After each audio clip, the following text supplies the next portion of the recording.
Good to go. Alright, so let's look through this. Infernape has given our team trouble in the past, just because in the past we've run 3 to 4 Pokemon that are weak to fighting Pokemon. Right now we've got 2, so we've got Walrein and Exploud. With Infernape in this team, he's going to be super effective against Scizor, Exploud, and Walrein. We have to watch out for it. Meowstic's not going to be able to go in, so our best bet is actually a Azumarill. And with Mach Punch available on Infernape, he's still going to be able to hit Azumarill, but hopefully not Oko. Now at that point, Charizard, I'm not sure if it's going to be X or Y, just because it really be helpful on this team. It really doesn't matter. Probably Y more so, just because of Infernape. But we let out with Meowstic just to try and slow things down. I'm not sure what's going to come out, but it's probably Carbink, just because he's got some setup stuff. So I do need to worry about setting up Carbink. We'll worry about that. Scizor's actually going to come out, and it's shiny. I have to say, hello everybody, this is DKG's Avos. Shiny Scizor is probably my least favorite shiny of all of them. Which seems weird because, wait a minute, Avos, I'm pretty sure that you've said several times that Scizor's your favorite Pokemon. Yeah, Red Scizor. Red Scizor's my favorite. Green Scyther, second favorite. Right down the list. Green Scizor, weird. Weird. I don't know why. But that's who he is. It is what it is. Alright. Squeaky chair. Oh, squeaky chair. Now, I did switch out on Scizor. Scizor doesn't often run Pursuit, so I was more worried about Thief because Thief got a little bit of a buff in the last couple whatever. So it does like 60 base damage now, which means that Technician brings it up to 90. Thief is a really good move on Scizor now. Pursuit, not so much. Just because half the time it does 40 damage and half the time it does like twice that. So it doesn't get the Technician every time. I'd rather have consistency. I play by consistency. With that said, I am going to go ahead and threaten this Scizor with Fire Blast. Scizor doesn't quite realize that I've got Fire Blast, so sorry, Scizor. 4 times weak to something, you're out of here. Now, normally I would probably run Flamethrower on a Nidoqueen, but everything that he doesn't hit with Earth Power, he's probably going to hit neutrally with Fire Blast. So I wanted to have Fire Blast because against both neutral targets, Fire Blast and Earth Power actually have about the same stat for base power after the Life Orb and the Sheer Force. So it is what it is. Good to go. Alright, Nidoking, what are you up against next? Gallade. Gallade, we don't want to stick around just because he's got some psychic physical moves that Nidoking can't really deal with that well. So let's go back into Meowstic, switch out from Nidoking. So far it looks like we're up against a shiny team, which while shiny teams look super cool, a lot of times shinies aren't going to be that great competitively. Close combat, not exactly what I was expecting out of Gallade. I was expecting more of a psychic move, but either way, we're not going to worry about it too much. Gallade's going to come in here. We're going to go for T-Wave. I expect that Gallade, after close combat, not going to want to stick around against Meowstic. I mean, maybe. Not knowing what I pack on Meowstic, that would probably be an issue. But if you think that I'm running Psychic or Psyshock on Meowstic, you'd be in a little bit of trouble. I am actually running Dark Pulse, which will be super effective against Gallade. Now, my Meowstic is bold-natured, max defense, max HP, so it's not like he's going to be doing that much. But it's still going to be a little bit of an issue. Alright, so now we're super seriously hoping that this is not going to be Mega Kangaskhan, because if it is, we got some issues that we're going to have to work out. Now, with that in mind, I have to think for the worst and expect that it's going to be.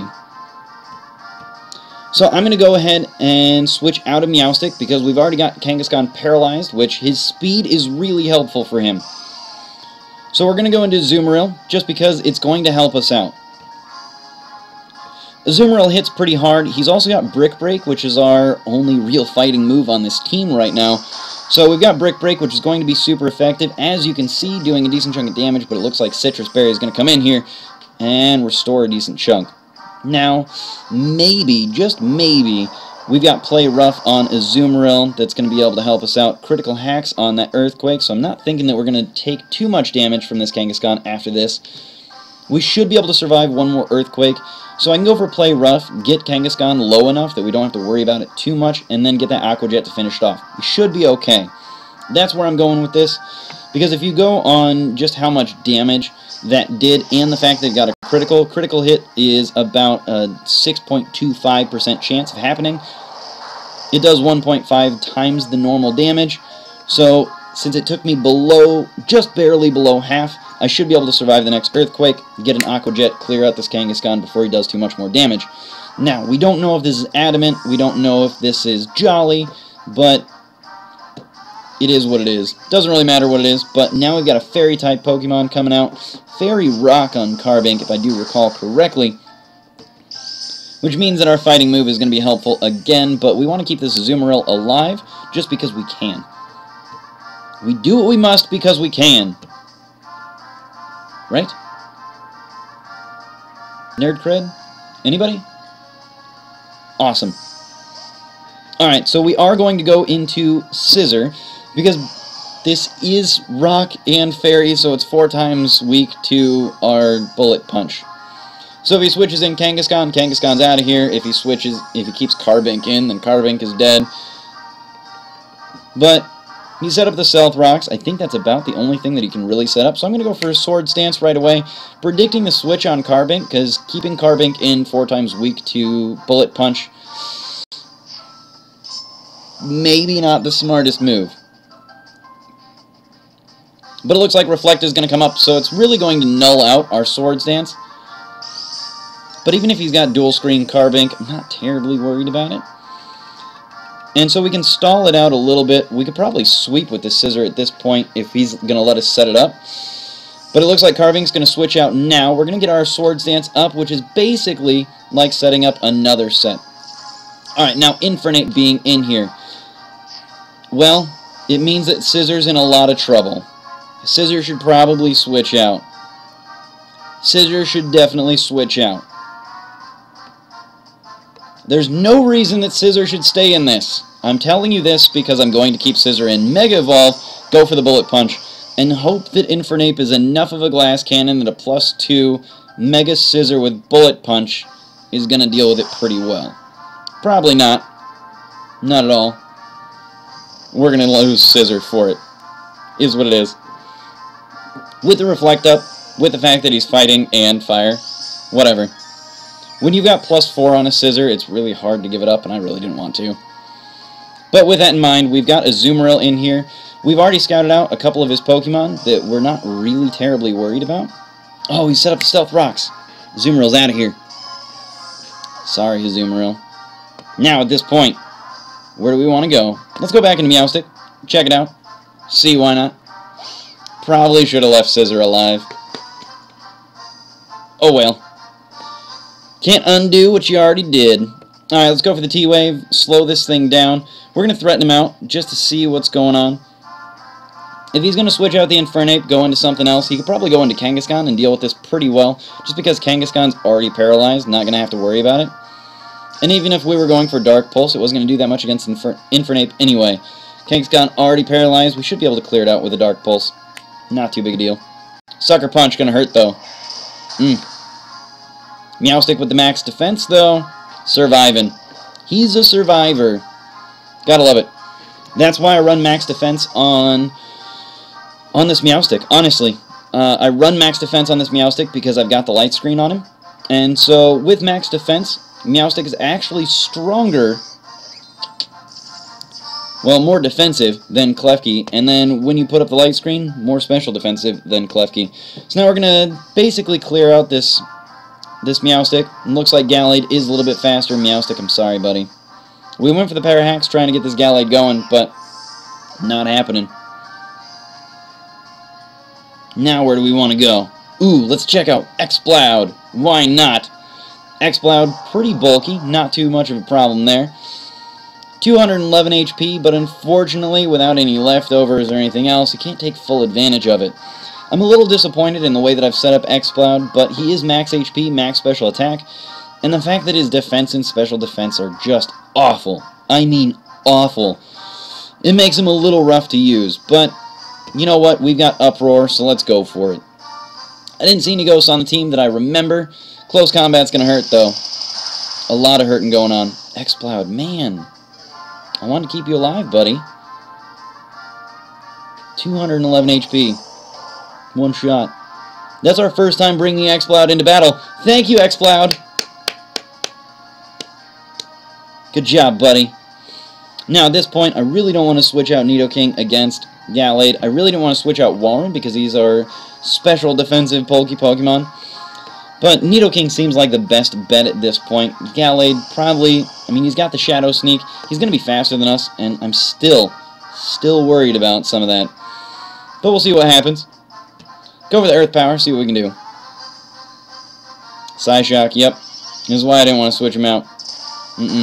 Both close combat. We are worried. Ooh, Psyshock, weird. I don't know why I didn't think of that. Psyshock really awkward on a Gallade. Because it goes off your special attack stat. That's the only reason that... Yeah. It goes off your special attack stat, but your opponent's defense stat. So it's not a special attacking stat that goes off of your attack stat. Quite the opposite. Now with Charizard, now, I mean, really, I would love to have like Sludge Wave or something on Nidoking.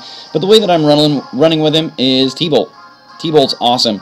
Thunderbolt's exactly what I need against some sort of crazy flying fire type Pokemon, kind of like this. So Solar Beam's going to be doing neutral damage. Nidoking's not going to have enough HP left to deal with it. But it would be able to clear it out if Nidoking was to survive this. Just saying. T-Bolt all the way. Alright, Walrein, what you got for me?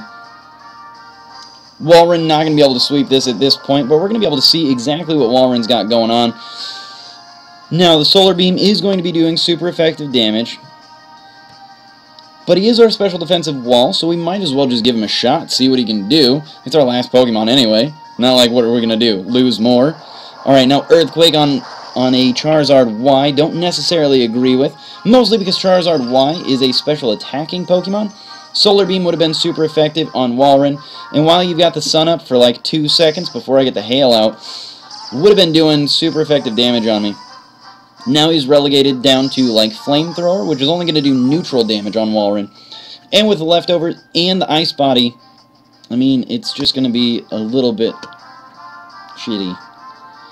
Now, I could be going for Frost Breath, which is going to be doing neutral damage against Charizard Y, because that flying typing really gets rid of his resistance to ice. And now that Charizard has to spend 2 turns, I do have Water Pulse. Not Surf, but Water Pulse. Sup, Charizard? Getting hit by the hail. Ice Body helping me out. We got rid of his ability to use Solar Beam on the first shot.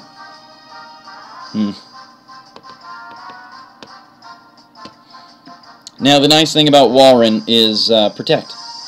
Protect is going to deal with that Solar Beam pretty well, because we know it's a 2-turn move. We know that he doesn't have anything that's going to be super effective against us other than that Solar Beam. So we're just going to go for it. We know that he doesn't have any light screens up. We know that he's got an Infernape available as well. So we really don't want to go for a Frost Breath here, even though it's going to have a critical hit every single time. We want to go for that Water Pulse, just in case that Infernape decides that it wants to switch in and take some of the damage for Charizard. Fire Blast has a chance to miss, but it's 85% chance to hit. Nicely done. Water Pulse, what's up, buddy? Water Pulse is going to clear out that Charizard Y. I really do love Walrein. I don't know if you guys understand how much I love Walrein, but he's awesome. Ugh, so good. So good. Alright, so now we do have to worry about Infernape coming in here. Again, being an Ice-type Pokemon that we got out, we do have to worry about that close combat coming in. He's going to be faster than Walrein every single time, so let's go for that Protect, get as much HP back as we possibly can. See if he's going to go for some sort of close combat, any sort of, like, Mach Punch. There it is, close combat. And that's going to OHKO at this point. Now, I love Walrein, but taking a stab super effective move straight to the face from something that's as glass cannony and as strong as Infernape, close combat's going to deal It's a deal breaker here. We're going to have to go for the Water Pulse just in case. But goodbye, Walrein. Sorry, buddy. If we had left Scizor alive, this could have been a different match. But, GG, AJ.